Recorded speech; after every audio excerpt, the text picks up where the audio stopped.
Autoradio CHU, l'émission sur l'actualité automobile, les essais réalisés par nos spécialistes, les reportages sur les salons. Bonjour à toutes et à tous, bienvenue sur Autoradio CHU, votre émission sur l'automobile. Alors Laurence, toujours fidèle au poste avec son journal automobile. Bonjour Laurence. Bonjour à tous, toujours fidèle et avec grand plaisir. Et oui, c'est sympa la radio, quand on y a goûté, c'est comme la boîte automatique, on peut plus s'en passer. On peut plus s'en passer. Alors, bon, on n'a pas eu le plaisir de faire le salon de Genève ensemble, mais moi j'y suis allé faire un petit tour, alors j'ai trois choses à dire, vite fait, quoi. C'est que, déjà, j'ai eu une grande satisfaction en visitant ce salon, c'est que les voitures sans volant ont disparu. Alors, j'avais dit à l'époque, quand ils avaient commencé à nous présenter ces concept cars de voitures autonomes, j'avais dit que c'était une royale connerie et que ça ne ferait jamais le jour, et je suis bien content que ça ne voie pas le jour. Voilà.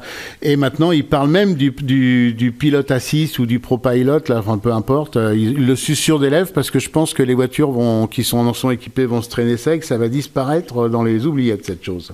Et ce qui n'est pas plus mal. Voilà. Par contre, il y a eu plein de concept cars, de grosses voitures, alors principalement allemandes, des grosses voitures électriques avec des grosses batteries dont on ne sait même pas encore comment les recharger, en dehors de bornes vraiment spécifiques. Alors, ça aussi, je pense que ça va être un feu de paille. Pourquoi ? Parce que sur le stand de Renault et sur le stand de Nissan, c'est la petite surprise dont je te parlais dans la dernière émission, oui. Ils nous ont parlé de voitures rechargeables, de voitures électriques, non rechargeables, sur une borne électrique. D'accord. Alors, donc elle produira elle-même son électricité ? Voilà, tout à fait. Alors, il y en a une qui est commercialisée au Japon. Alors, le Japon était déjà précurseur avec la Mitsubishi Volt, Oui. D'accord, qui est quand même une voiture très fiable et très très sympa à conduire, malgré son look un peu atypique, mais bon, c'est autre chose. Et donc, il y a une Nissan Note qui est commercialisée, c'est ce qu'ils m'ont dit au Japon. C'est un peu la prégone, parce que je pense que cette voiture ne devait pas être prévue être commercialisée en Europe, et en France surtout. Donc, c'est une voiture qui aura une autonomie en électrique de 70% de l'équivalent en thermique. Tu vois ce que je veux dire ? C'est énorme. Oui. Et il y aura, un petit moteur thermique à régime unique, à régime constant. C'est-à-dire que l'avantage d'un moteur à régime constant, c'est qu'on peut travailler énormément l'efficience de ce moteur et avoir des consommations très très basses, qui lui rechargera au fur et à mesure la batterie quand on en aura besoin. Alors ça permet, un moteur à régime constant, ça permet de baisser énormément les consommations à un régime donné. Ça permet de énormément baisser les polluants à un régime donné, puisqu'ils ne bougent pas, donc c'est plus facile à gérer.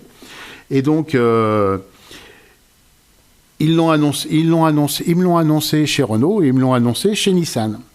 D'accord. Pour être là très très rapidement. Alors je pense qu'ils vont coiffer, ils vont présenter en série des voitures qui seront encore en concept car chez d'autres, quoi. Donc, et beaucoup moins performantes. Donc ça, c'est mon petit clin d'œil qui m'a fait énormément sourire.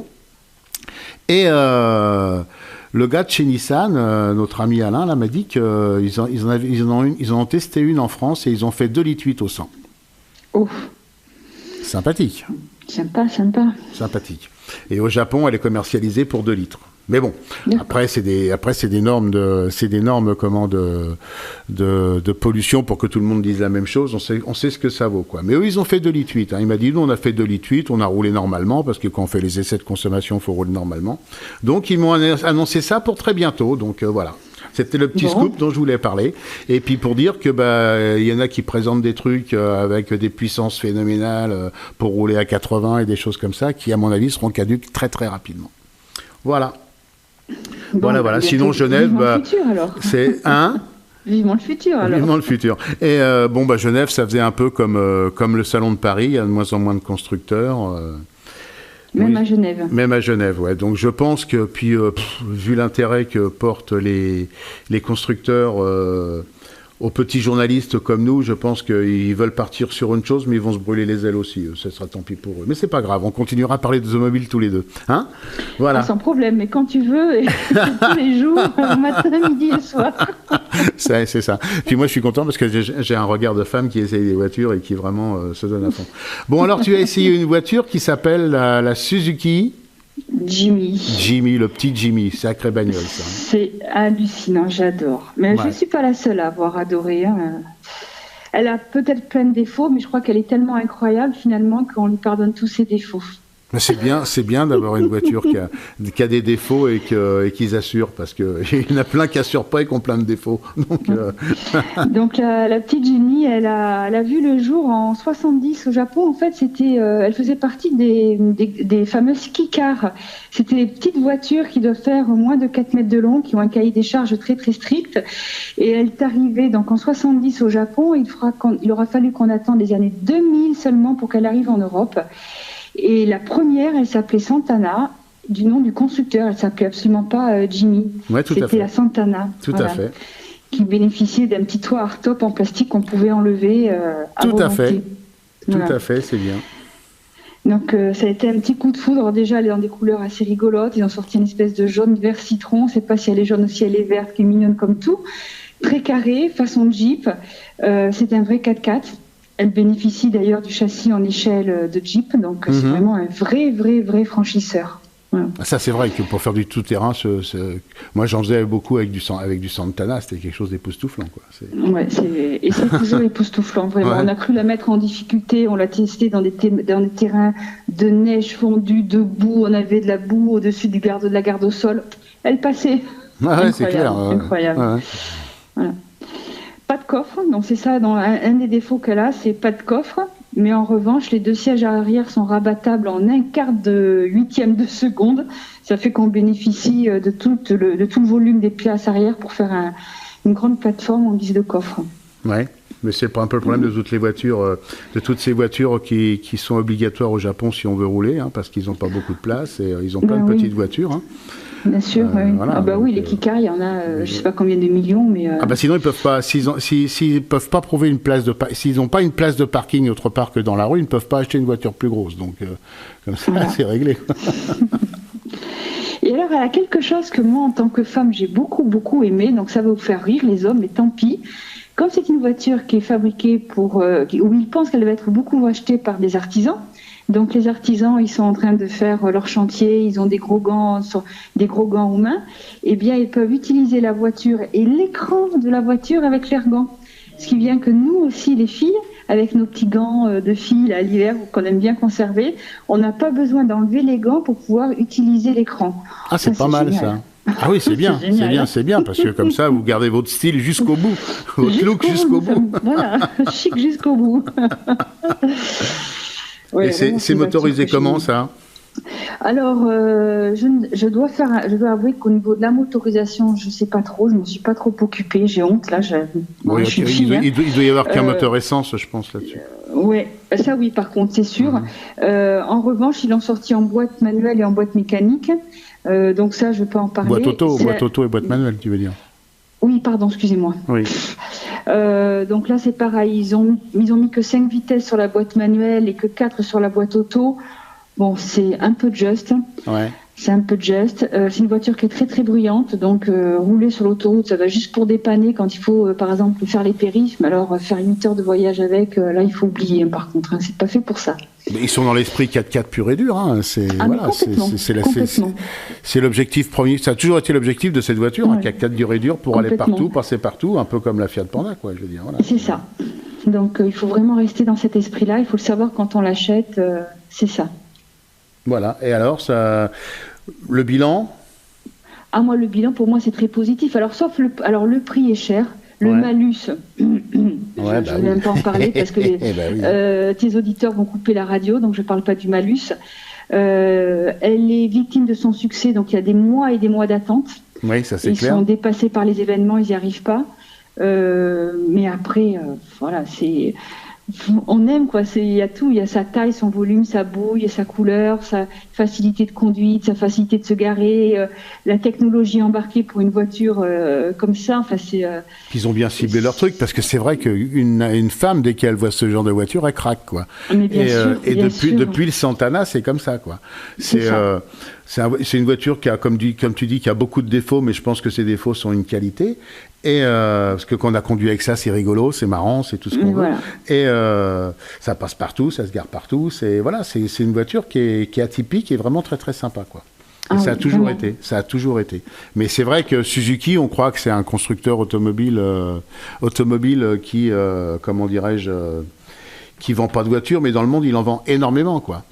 Mais il se déroule très très bien. Il a ces chiffres qui augmentent en permanence, même en Europe. Ils font des bons. Là, ils ont fait des bons là depuis l'année 2018, notamment avec le nouveau Vitara. Ils travaillent très très bien. Et puis ils font de la bonne voiture. Ils font de la bonne voiture. C'est ce que j'arrête pas de dire sur toutes celles que j'ai essayées. Essayez parce que vous allez être bluffé par le rapport qualité-prix de ces voitures. Vraiment, vraiment, vraiment. Voilà. Écoute, c'est parfait. C'est parfait tout ça. Donc, positif alors, on va dire. Oui, exact. D'accord. Ok. Il faut. Donc maintenant, on va repartir sur nos petits livres là, sympathiques, qui sont les livres de mon père, la voiture de mon père, pardon. Et alors là, j'en ai un sur la 605 de chez Peugeot. Ah. Voilà. Voiture mythique, d'où maintenant la nouvelle, la e-légende. Non, la e-légende, c'était la 504 coupée. Ah oui, pardon. Alors la e-légende qui devrait être en série, mais surtout pas en voiture autonome, ça devrait être en série, ça, la e-légende. Mais enfin bref, c'est un autre problème. Après, ils en vendraient peut-être, c'est le problème de chez Peugeot. Alors, la 605, c'est une voiture qui est arrivée, qui était une voiture, moi j'en ai une, c'était quand même une voiture assez sympathique à conduire. Il retrace l'histoire de cette voiture, mais il faut savoir que la vraie histoire de cette voiture, c'est qu'à la base, ça devait être une propulsion. Et ça, ils n'en parlent pas dans le livre, c'est un peu dommage. Ça devait être une propulsion, parce qu'il y a un train arrière pour recevoir une propulsion. Et quand Jacques Calvet est arrivé au directeur de PSA, il a fait arrêter la propulsion sur la 605 au profit d'un moteur en travers pour l'unifier avec la XM. D'accord. Vois-tu ? Donc, ce qui fait qu'au lieu d'avoir une voiture qui se vend bien, ils en ont fabriqué deux qui ne se vendaient pas bien. Voilà, c'est ma petite touche personnelle. Donc, un châssis de folie, parce que ces voitures-là, en tenue de route, c'est encore une référence pour certains constructeurs, la 605 en tenue de route. C'est une voiture qui avait un look... moi, quand j'avais vu la première avant qu'elle sorte, je me suis dit, quand on va voir ça arriver dans les rétroviseurs, ça va être quelque chose. Et confort, tenue de route, habitabilité... Un intérieur très lumineux. Donc, ce livre trace toute la progression de cette voiture et toute sa conception. Donc, c'est quand même très, très intéressant. Et ça a été une vraie révolution pour Peugeot parce qu'il passait de la 505 à ce genre de voiture, quoi. Oui. Tu vois ? Alors, c'était l'époque aussi des 905, ils en parlent un petit peu dans le livre, du concept car Oxia, qui était une supercar qui était prête, à mon avis, à prendre la route, mais qui n'a jamais pris la route, c'est dommage. C'était les premiers diesels multi-soupapes. Oui. Tu vois, plusieurs soupapes par cylindre, Atmo et turbo. Et puis le SV24, le V6 de 3 litres qui faisait 200 chevaux. Là, c'était un petit peu plus douteux comme mécanique, quoi. On n'avait pas de problème d'essence encore à ce moment-là. Ouais, valait mieux avec ça, parce qu'il faisait que 200 chevaux et il avait soif, le pépère. Hein. Maintenant, c'est bien, parce que celui qu'on achète une, il peut la bidouiller au E85. Donc, 29,90 €. Pour tous ceux qui en ont et tous ceux qui ont rêvé d'en avoir une, achetez ce bouquin, parce qu'il est vraiment très, très sympa. C'est chez ETAI, ça coûte 29,90 €. Voilà, cher Laurent, s'il ne nous reste plus qu'à nous dire au revoir. Au revoir.